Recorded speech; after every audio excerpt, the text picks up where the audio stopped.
காவேரி வந்து என்ன பண்ணுறாங்க, ராகினி வந்து ரொம்ப வந்து தொல்லை பண்ணிகிட்ருக்காங்க. இதனால் காவேரி என்ன பண்ணுறதுன்னு தெரியாமல் தவிச்சு செமையாக டென்ஷன் ஆகிடுறாங்க.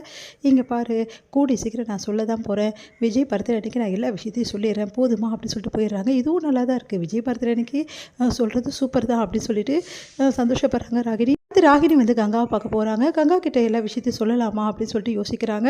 பார்த்தா கங்கா வந்து புலம்பிட்டு இருக்கிறத பார்த்துட்டு சரி அக்கா கிட்ட சொன்னால் கண்டிப்பாக பெரிய பிரச்சனை ஆகிடும். அவள் கண்டிப்பாக ஒத்துக்கவே மாட்டா. வெண்ணிலாவை கூட்டின்னு வரவோ வெளியிலாவை பற்றி பேசவோ இந்த விஷயத்தை விட்டுருந்தா சொல்லுவா, இல்லை ராகினி கிட்டே போய் பிரச்சனை பண்ணுவா. இதெல்லாம் வேண்டாம், அதுக்காக நம்ம வேறு வழியே கிடையாது. அதனால் அக்கா கிட்ட மறைக்கிறது தான் கரெக்டு அப்படின்னு சொல்லிட்டு சரிக்கா நான் சும்மா தான் வந்தேன்னு சொல்லிட்டு சமாளிச்சுட்டு கிளம்பிடுறாங்க. அடுத்து வந்து நம்ம காவேரி என்ன பண்ணுறாங்க, நேராக வந்து வெண்ணிலாவை பார்க்க போகிறாங்க. அங்கே போய் வெண்ணிலா கிட்டே பேசுகிறாங்க. அதுக்கப்புறம் வந்து ஒரு முடிவு பண்ணுறாங்க. கண்டிப்பாக வந்து விஜய் வந்து என்னை விட்டு கொடுக்க மாட்டார், அந்த நம்பிக்கை எனக்கு இருக்குது. அதனால் வந்து வெண்ணிலாவை பற்றி எல்லா விஷயத்தையும் வந்து விஜய் கிட்டே நம்ம பர்த்டே அன்றைக்கி சொல்லிடலாம், வேறு வழியே கிடையாது அப்படி சொல்லிட்டு யோசிக்கிறாங்க. அங்கே இருக்கிறவங்க கிட்டலாம் வெண்ணிலா வந்து க்யூர் ஆகிறதுக்கு என்னென்ன பண்ணியிருக்கீங்க அதெல்லாம் டீட்டெயிலாக கேட்டுக்கிறாங்க. அதுக்கப்புறம் வெண்ணிலா வந்து க்யூர் பண்ண ஒரே வழி விஜய் தான் சொல்லிட்டு புரிஞ்சுக்கிறாங்க காவேரி. வெண்ணிலாவை பார்த்தா ரொம்ப பாவமாக இருக்குது காவேரிக்கு. பாவம் தான் வெண்ணிலா, எவ்வளோ வந்து கஷ்டப்பட்டுருக்காங்க. அவங்க வந்து இந்த மாதிரி ஆக்சிடென்ட் ஆகி அப்பா அம்மாவும் இழந்துட்டு தனியாக நிற்கிறாங்க. இவங்களுக்கு ஏதாவது ஒரு வழி பண்ணி தான் ஆகணும். விஜய் கிட்ட இந்த விஷயத்தை வந்து போனால் அவர் என்ன முடிவு எடுக்கிறாருன்னு பார்ப்போம், அதுக்கப்புறம் நம்ம முடிவு பண்ணுவோம். கண்டிப்பாக விஜய் என்னை விட்டு தர மாட்டேற நம்பிக்கையில் தான் நான் இவ்வளோ செஞ்சிட்ருக்கேன் அப்படின்னு சொல்லிட்டு நிம்மதி அடைகிறாங்க. ஒரு வேளை அவர் வாயிலேருந்து அந்த வார்த்தை வந்துச்சுன்னா என்ன வேணான்னு சொல்லிட்டு அந்த நிமிஷமே நான் அந்த வீட்டை விட்டு வந்துடுவேன், வெளியிலாவே இருக்கட்டும் அப்படின்னு சொல்லிட்டு முடிவு பண்ணுறாங்க. ஆனால் கண்டிப்பாக விட்டு தர மாட்டார் விஜய். நம்மளை அவ்வளோ நல்லூர் நேசிக்கிறாரு, அவருக்காக நம்ம செய்யலாம். இந்த பொண்ணு பாவம். விஜய் ஒரு வேளை இந்த பொண்ணு வந்து வேணான்னு சொன்னால் கூட இந்த பொண்ணு இந்த நிலைமையில் இருக்கும்போது அவர் கில்ட்டியாக ஃபீல் பண்ண வாய்ப்பு இருக்குது. அந்த கில்ட்டினஸ் வந்து விஜய்க்கு இருக்கவே கூடாது அப்படின்னு சொல்லிட்டு காவேரி யோசிக்கிறாங்க. சரிங்க இவங்கள பற்றி சொல்லுங்கள் அப்படின்னு சொல்லிட்டு அங்கே இருக்கிறவங்க கிட்ட விசாரிக்கிறாங்க. அதுக்கப்புறம் இவங்களை கூட்டிகிட்டு போக என்ன ஃபார்மாலிட்டிஸ் அப்படின்னு சொல்லிட்டு யோசிச்சுட்டு இருக்காங்க. இங்கே வந்து காவேரி வந்து என்ன பண்ணுறாங்க, ரொம்ப நேரம் ஆகியும் வரவே வரல வீட்டுக்கு. அதனால் விஜய் ரொம்ப பதட்டம் அடைகிறாரு. காவேரி என்ன இவ்வளோ நேரம் ஆகி வீட்டுக்கு வராமல் இருக்கா அப்படின்னு சொல்லிட்டு ஒன்றும் புரியாமல் யோசிக்கிறாரு. அவங்க தாத்தா கிட்ட கேட்குறாரு, தாத்தா காவேரி வந்துட்டாளா அப்படின்னு சொல்லிட்டு கேட்குறாரு. இல்லைப்பா இன்னும் காவேரி வரல வீட்டுக்கு அப்படின்னு அதிர்ச்சி அடைகிறாரு. உடனே வந்து காவேரி ஃபோன் பண்ணாலும் எடுக்க மாட்டேங்கிறா. சரி வீட்டுக்கு வந்திருப்பான்னு சொல்லிட்டு நான் வீட்டுக்கு வந்தேன் அப்படின்னோடனே அவள் எங்கே போனாலோ எங்கே சுற்றுறாளோ யாருக்கு தெரியும் அப்படின்னு சொல்லிட்டு ராகினி ஓவராக பேசுகிறாங்க.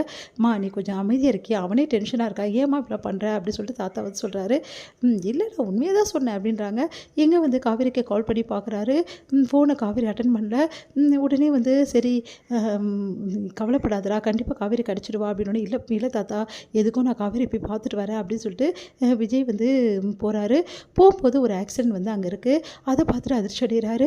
உடனே வந்து சின்ன பொண்ணு பாவம் தெரியாமல் வந்து வண்டியில் விழுந்துடுச்சு அப்படின்னு ஒன்று அதிர்ச்சி அடைகிறாரு. உடனே வந்து பார்த்து பயந்து போயிடுறாரு விஜய். உடனே ஓடி போய் பார்க்குறாரு. அதுக்கப்புறம் தான் காவேரி இல்லைன்னு சொல்லணும் நிம்மதி அடைகிறாரு. அடுத்து வந்து காவேரி வந்து அங்கே வந்து நடு ரோட்டில் வந்து நின்றுட்டுருக்காங்க. அதை பார்த்து விஜய் செம்மையாக டென்ஷன் ஆகிறாரு. காவேரின்னு சொல்லிட்டு ஓடி போய் கட்டிக்கிறாரு. உனக்கு எதுவும் ஆகலை அப்படின்றாரு. எனக்கு எதுவும் இல்லைங்க அப்படின்றாங்க.